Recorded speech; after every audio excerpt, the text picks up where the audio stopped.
Vernier callipers मापने के लिए मुख्य उपकरण हैं। इसमें दो स्केल होते हैं जिन्हें मुख्य स्केल और वर्नियर स्केल कहा जाता है। इस उपकरण की सहायता से प्राप्त रीडिंग होती है मुख्य scale reading plus vernier scale reading गुणा सबसे छोटी गणना लीस्ट काउंट। इसे प्रेक्षित मान ऑब्जर्व्ड वैल्यू कहा जाएगा।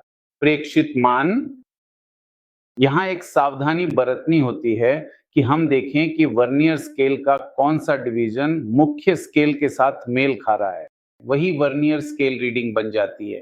अब इसमें आपके पास प्रेक्षित रीडिंग है शून्य त्रुटि, जीरो एरर। क्या है शून्य त्रुटि? का अर्थ है कि दोनों शून्य एक दूसरे के साथ मेल नहीं खाते, तब आप कहेंगे कि इसमें शून्य त्रुटि है।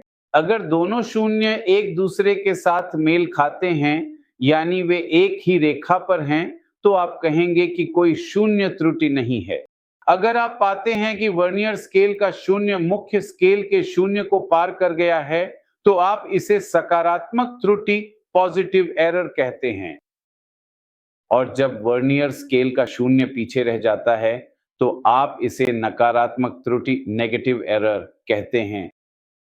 अब शून्य त्रुटि के लिए रीडिंग कैसे प्राप्त करें? देखिए, यह सकारात्मक त्रुटि का मामला है।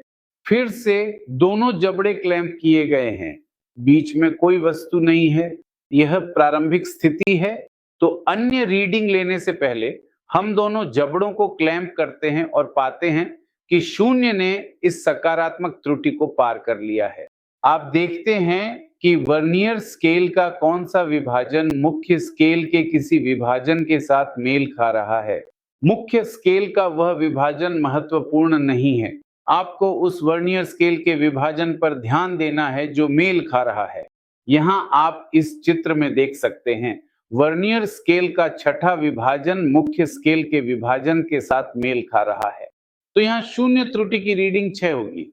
लेकिन सटीक शून्य त्रुटि कैसे ज्ञात करें?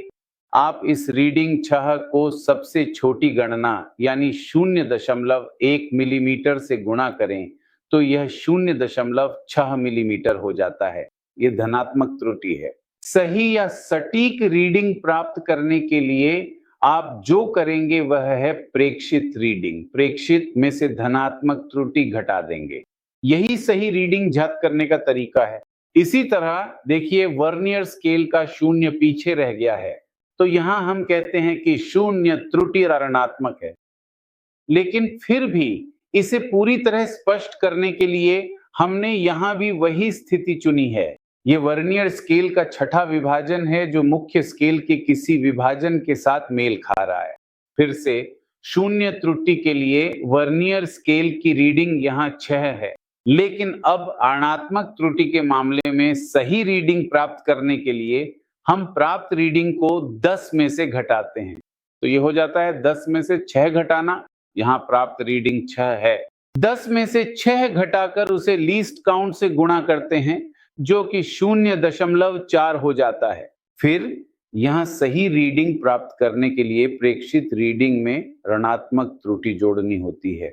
तो आपको दो बातें याद रखनी है। सकारात्मक त्रुटि को हमेशा प्रेक्षित रीडिंग से घटाया जाता है, जबकि ऋणात्मक त्रुटि को हमेशा प्राप्त रीडिंग में जोड़ा जाता है।